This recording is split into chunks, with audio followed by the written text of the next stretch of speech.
講演依頼 .com 新聞土です。今日は、キャスター取締役の、石倉秀明様に入っていただきました。よろしくお願いいたします。よろしくお願いします。よろしくお願いします。石倉さんに関しては、そのリモート、コロナが始まる前からですね、リモートワークっていうところを推奨されてた、というところで、ミスターリモートワークですかね。っていう、はい、ありがとうございます。意味を持っていらっしゃる方ではあるんですけど、簡単にご自身の方から自己紹介をお願いできますでしょうか。はい、改めまして、株式会社キャスターで取締役をしてます、石倉と申します。よろしくお願いします。で、今、ミスターリモートワークと言っていただいたんですけれども、会社としては2014年の9月からですね、9月に設立をしてまして、今9期目の会社です。で、私自身は2015年から今の会社の取締役をさせていただいています。で、特徴的なのは、創業期から全員がフルリモートと呼ばれる、出社義務とかがないというか、出社する場所が基本的にないような会社を運営してまして、今9期目で全国で、47都道府県23カ国に従業員がいるんですけども、今約1500人ぐらいが所属している会社です。で、そこで、全員がリモートワークで働いているということで、いろんなお仕事をさせていただいています。私自身は、東京に住んでるんですけれども、働き方だったりとか、実際に、じゃあキャリアをどう考えていくかとかですね、組織をどう作っていくかみたいなことにも、関心があって、いろんなところで、記事を書かせていただいたりですとか、今テレビとかでも譜面データさせていただいていると、こういう活動も合わせてさせていただいています。本日よろしくお願いします。お願いいたします。で、書籍もいろんな書籍を出していらっしゃると思うんですけども、こちらの、マネージャー邪魔しないとか、直近ではこちらですね、ザ・フォーマット。で、これからもまた別の本を出されるということで、その前にもね、出されていらっしゃると思うんですけど、この直近のこちらの書籍、こちらを出されたきっかけもお伺いできてますでしょうか。もともとはですね、我々リモートワークで働いてるっていうのもあって、結構コミュニケーションとしては、口頭でこういう会議とかをしたりとかお話をするっていう機会はもちろんあるんですけど、一般の会社よりもテキストを使ってコミュニケーションするってことがすごく多いんですよね。例えば、チャットツールを使ってチャットするとか、メールとかもそうですし、実際にそのドキュメントを書くとかも含めて、テキストを書いて何かを伝えるってことがすごく多いというのが背景としてあって、8年、7年か、7年、8年、会社を経営していく中で分かってきたのは、実際に口頭で話すよりも、テキストで書いてってコミュニケーションしていく方が、実は中長期的に早いし、正確だし、意味があるなっていうことに結構気づいたようなことがあって、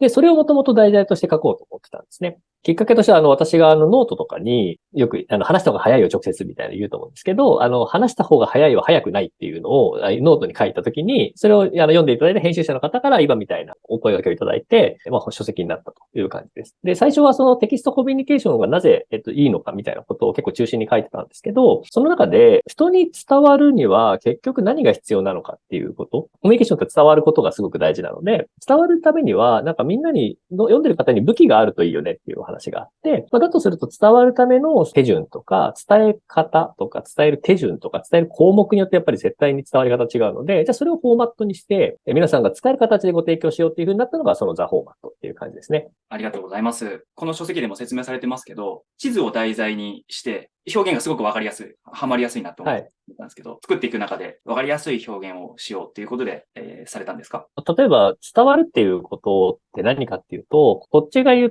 てることが相手も同じようなことをちゃんと理解できたということだと思うんです。地図っていう例えを使ったのは、例えば Google マップとかで見ても、住所を打ったりとかすれば、もう同じ場所が全員に対して立つじゃないですか。マップ上で。で、そこへの、今の場所からそこへの行き方っていうのは人それぞれマップ上に出てきて、その通り行けばそこにたどり着くようになってるっていうものがあると思うんですよね。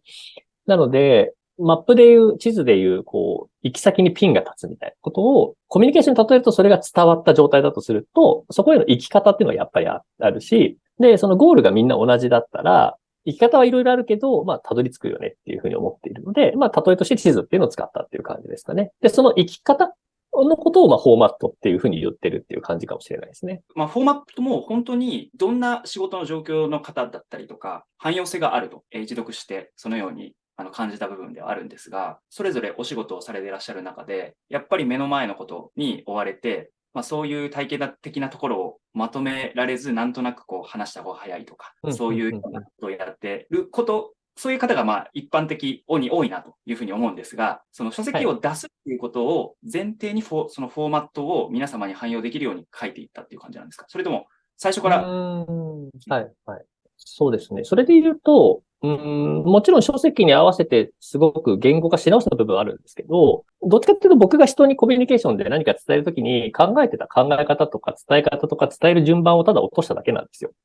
なので、フォーマットの本なんですけど、正確に言うと、どういう思考方法とか、どういう手順とか、どういう項目を伝えると人に伝わるかっていうものがベースになって、それをただ、フォーマットという形に落としただけなんですよね。なので、フォーマットが汎用性があるかどうかよりは、実はすごく汎用性があるのは、その、フォーマットができていく過程の方で、まあ結構汎用性があるだろうというふうには思ってるんですけど、ここってどっちかというと、訓練も含めて積み重ねていかなきゃいけないので、僕がもし今その伝えやすいというか、伝わりやすいフォーマットとか、ものを持ってるんであれば、それをご提供して皆さんもすぐ使えるようにするっていうこともできたらなと思ってフォーマットの形まで落としたって感じですかね。ありがとうございます。はい。石倉さん、今、大学院の方に行かれてるんですね。はい、そうです。ね。はい。この4月から行ってます。はい。どちらの大学院の方に行ってらっしゃる？今、慶応大学の、政策メディア研究科というところで、場所はSFC という、はい、湘南メディサーのキャンパスがあるんですけど、そちらの大学院に行ってます。そこに行こうと思ったきっかけを教えていただきたいんですけど。今、リスキリングみたいな言葉が、ちょっと言われてたりするんですけど、よく言われる言葉でいくと、例えば生成 AI とかが出てきて、この仕事はなくなるんじゃないかとか、なくならないんじゃないかみたいな話があると思うんですよ。なくなるかなくならないかはわからないんですけど、なくなっても大丈夫だなって思えるようにしとくことが個人にとって一番だなってますと思ったんです。って言った時に、じゃあ、どんなスキルを身につけるべきなのかとか、何をもう一回学ぶべきなのかなって思った時にですね、世の中的にリスキリングっていうと、例えば、営業とか事務やってた人が DX 人材になるためにプログラミング学ぶとか、データ分析学ぶみたいなのあると思うんです。でもそれってどっちかっていうと、技を新しく身につけるみたいな感じが近いのかなと思ってまして、例えば野球のピッチャーで言うと、ストレートとカーブしか投げれなかった人がフォークも投げれるようになりますみたいな話になんか近いんじゃないかと思ってるんです。でもさっき言った通り、その技をいろいろ身につけたとしても、その身につけた技は AI によってなくなってしまうかもしれないし、今後それが必要かどうかわかんないじゃないですか。なので、実は技を身につけると同時に、すごく大事なのは、人間の体に例えると筋トレじゃないですけど、肉体的なその土台そのものを鍛えることがめちゃくちゃ大事だなと思ったんですよ。で、ビジネスパーソンにとっての土台って何だろうと思うと、多分なんですけど、論理的に考える力とか、ゼロから何かを自分が生み出せるような力とか、例えば今からこれからやっぱりどの仕事しても多分データとか使うと思うんで、